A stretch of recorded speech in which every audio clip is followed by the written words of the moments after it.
And let's talk about Kim Petras. So yesterday we did break the story because it literally happened 30 minutes before I was going to go live. I didn't do pictures back and like, all this other stuff. Now that I have a fatter story to the situation, we could add all the bells and whistles. But so apparently yesterday, in case you didn't catch it, I did do it like a little flyaway in the beginning, breaking news situation that Kim Petras went on a whole Twitter thing tirade, basically wanting out of her Republic Records contract because she said her album's been done for 6 months and the label's not doing what they need to be done. They haven't paid the producers on the new album, which is called Detour, and she wants out because she said, "I will self fund and do whatever I need to do. I want to be independent but y'all are sitting out here ruining what I got going on, and I'm over it." So, with all that being said, Kim Petras basically has some allies because she had a couple of singers, performers, pop star, fellow pop peers, I should say, who pretty much came out and they came to her defense in all of this. So musicians including Kesha, Grimes, and Shy Girl have spoken out on the reality of major label contracts after trans pop star Kim Petras accused her label of refusing to release her new music. Now, in a series of posts on Twitter on Tuesday, January 20th, 33-year-old broken singer Kim Petras stated that she had, or y'all should have said unholy, that she had officially asked to be dropped by her label, Republic Records, a brand owned by, of course, Universal Music, because Universal owns every damn thing. Now she said, "I'm tired of having no control over my life or career. I just want to continue to self fund and self curate my own music. This is why I have formally requested to be dropped by at Republic Records." And yeah, she tagged their ass in the tweet. Now, the singer, who became the first trans artist to win a Grammy Award in a major category with her Sam Smith collaboration Unholy, claimed that her new album has been complete for 6 months, but Republic Records is refusing to offer a release date for it. Because remember, at one point, they did say that the album was supposed to come out at the end of the year, which was December. And then there was a story that was supposed to come out in February. I remember hearing all these different alleged rumored dates. But yeah, we never got a real official release. And I did like those singles she released. She also said that she filmed a music video that she paid out of her own pocket at the end of 2025 for her next single, but the record label wouldn't give her a release date for it. The Future Stars Now singer added that despite her historic success at the 2023 Grammy Awards, Republic Records provides no support for her music career. And it's funny how she was saying that because there was somebody in the comments that was like, "Wait a minute, you have a Grammy? You mean that they're doing all this?" I was like, "Why y'all even think that because you have a Grammy, that means that you've officially arrived? That means that the door is just kicked open and the world is your oyster?" There are so many people that have awards that's careers have like gone downhill from there, whether it's an Oscar or a Grammy or whatever. These awards are like that's peak. You've arrived. You hit your peak, but you got to be able to evolve beyond that. So I don't understand why people put so much emphasis on awards. Like to me, if that's your goal, I mean, it's great if you win one, but that shouldn't be your end all be all goal. This is why I also say don't sign your life away to these major labels. If you're going to sign, do it independently. Build your brand. Start slowly. Find out who you are as an artist through that. Like continually building and diversifying your portfolio. You know who did that? Zara Larson. She's been out here making music for over a decade, and now people starting to recognize her and really starting to pay. I don't feel like she's fully arrived yet. Maybe with that next album she will, but for the most part, I feel like Zara Larson is on her way to breaking that glass ceiling finally, and she's independent. A lot of people didn't know that. She bought herself out of her contract and she's been out here independently doing her music. And look where she's at. She just did Jingle Ball, tore it up. She was the best performance out of that whole night. If I was them, they should have had Kylie Minogue close that show instead of boring ass Ed Sheeran. But I'm not in control of what they do over there at iHeart. So that's who they chose. But Zara Larson, when she came out, she performed down. I was living for the whole moment. That was the only artist up there I was really paying attention to. And then that and K-pop Demon Hunters.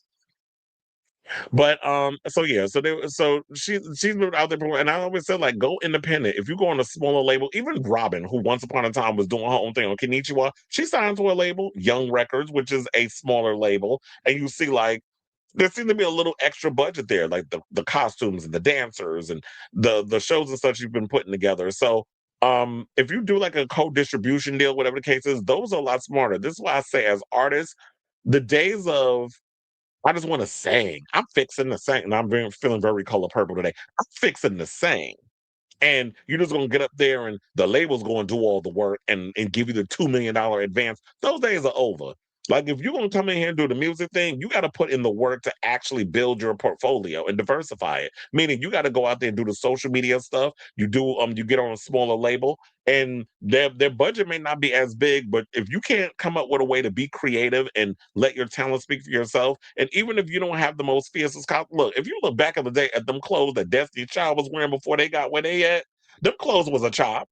And that's because they had the House of Diarrhea making it. Yeah, because they had their mother making it, and them clothes was closing because them fashions was a choice. They made it work. But we ain't no better back in the day. We just went on what we were seeing.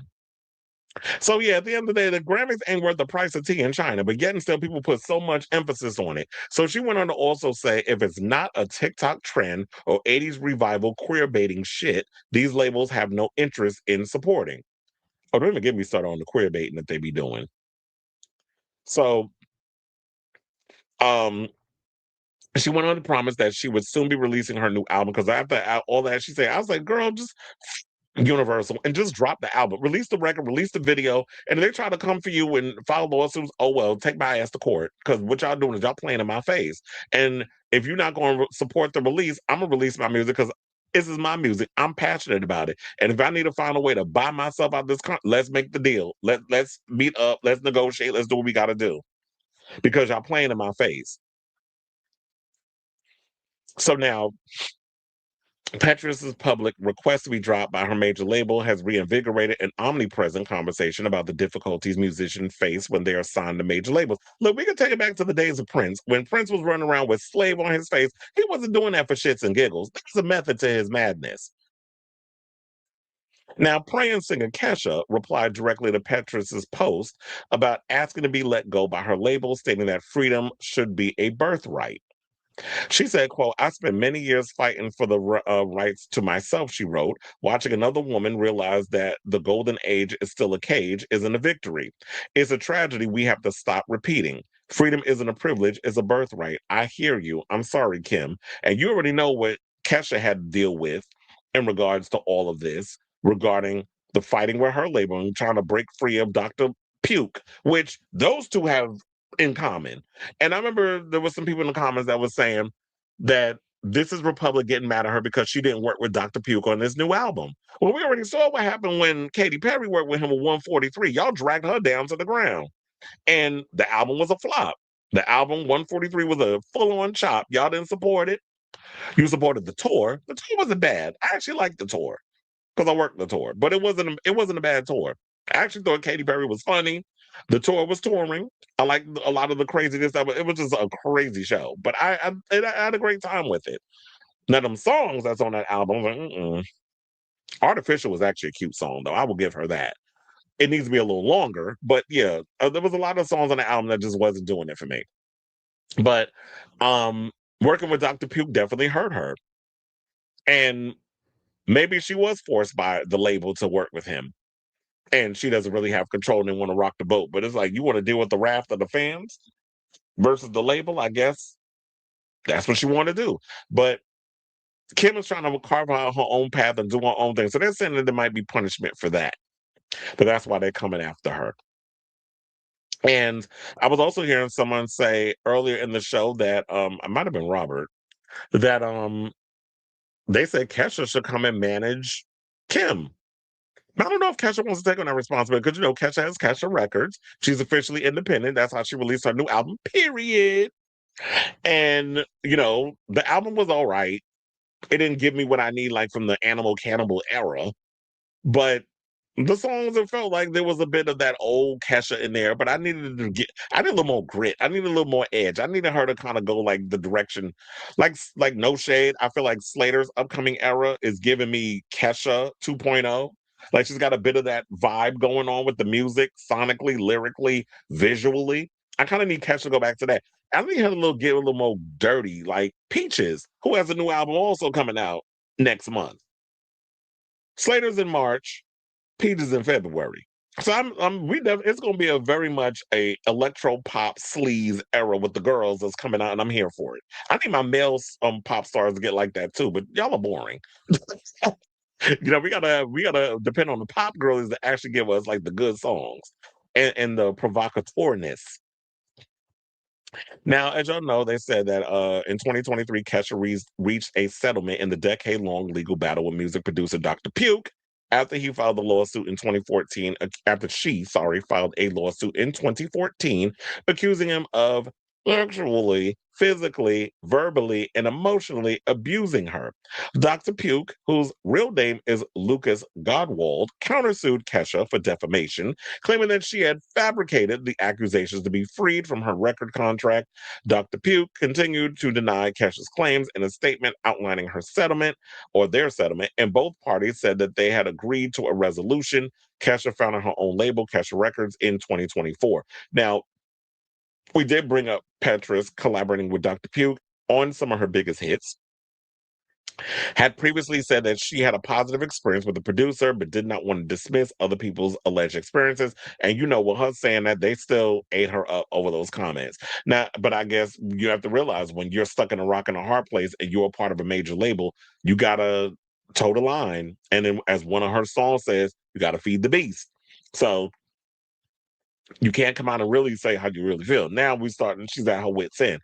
So now, in a series of lengthy posts on Twitter, musician and Elon Musk's former partner, who's fighting with him over, her children or whatever the case is, because she's been dealing with him in the kids situation. Grimes said that every artist she's ever met was in some point in a terrible label situation, saying, quote, very little effort is put into taking care of artists. We are expendable, and sometimes I suspect they purposefully try to break the best ones so no one else can have them, and they can steal their ideas and trust them onto someone else whose dreams are so big they'll accept the abuse. Well, isn't that what they said about how to basically Jennifer Lopez is one of those girls that you'll accept the abuse, but because you got big dreams, you want big dreams, you want fame. Well, fame costs, and right here you got to start paying and sweat. Shout out to Debbie Allen. That was her line for the movie. And they use it in the show too. Now on IG, who is like one of my favorite artists at the moment, queer DJ and producer Shy Girl helped praise the independent labels for their treatment of artists, saying, I particularly love being with an independent label because when the new music takes time, it's just because I'm living life and making music in the time I want. People love to complain, and the cons of being with the major label, you can't have the pros and pretend the cons are a surprise. You know what you're getting into by now. So, of course, with her saying that, people got upset because they felt like she was throwing shade at Kim. But she was like, that wasn't shade necessarily towards her. What I'm doing is I am pointing out that this is a tale as old as time.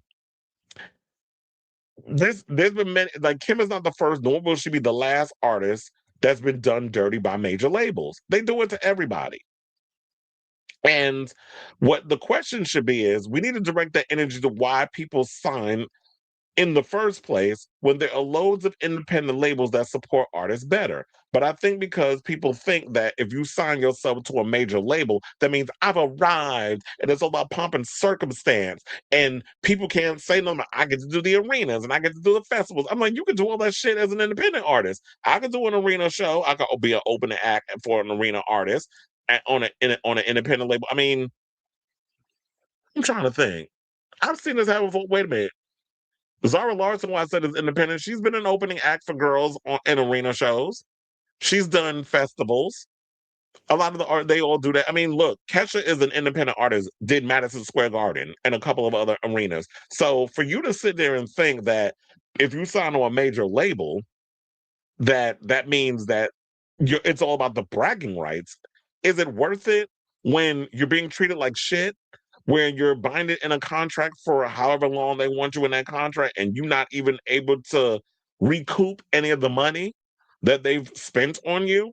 So I would rather be independent and figure out how to make lemons. That's the good thing about being a creative homosexual. If you are that type of person and you have a good team of people who know how to, and look, it's so much cheaper now to be able to do things, especially if you're a part of a major label. The social media thing that you got going on, that's free press. You can use your internet or the TikToks, whatever the case is, although those algorithms be working my nerve because they all try to play these little games and who gets to flourish and who doesn't. So there's a lot of stuff that goes in it, but Kim has been around long enough where she's curated enough of a fan base that she doesn't need a major label behind her in order to be successful. So let my people go. Let Kim Petras go.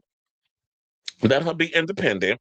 Let her put her music out there. And what you do is you build your foundation. You do the festival circuits and build your audience. You be an opening act for certain artists, but also when you done with that and you schmoozing all these people and trying to build yourself a new fan base who didn't discover your music before, then you go and do smaller venues like Brooklyn, what is the Brooklyn Paramount or Radio City, or maybe you in the theater at Madison Square. Like, do the small thing, like, really build your foundation. And when you get to that point where you've proven that you've got a loyal fan base, focus on that. Also, accumulate and bring those new fans in, like I said, for the festivals, and then eventually build to that arena. So, if you want to do it, you're not going to be out here, and if you're really passionate about it, you got to find a way to be creative. So, I know this is a lot, but I love when I start talking about, music and business and all that other stuff because a lot of these kids out here, it's like, child, y'all want to continue to be taken advantage of by these damn shitty ass major labels. So I say all this to say, what do you guys think of this story? Kim Petras going through it, and now she's got allies and a couple of celebrities. Grimes will come out to throw their support behind her. Kesha's come out and giving her support. And even though some people felt like Shy Girl was being shady, no, she was giving you the truth. She was being honest, and she ripped the band-aid off. I'm not going to sit here and kowtow you. It's like, this is the reality of the situation. Independent is way better. Do a distribution. Look at Kylie Minogue. She's independent and did the best situation going on with her career right now because she went independent and was out here doing, for the first time, arena shows in the United States as an independent artist and sold out both nights at Madison Square Garden, which people felt like that wasn't even a possible thing. But the Impossible Princess made it possible. So let me know what you guys think of this story in the comments down below.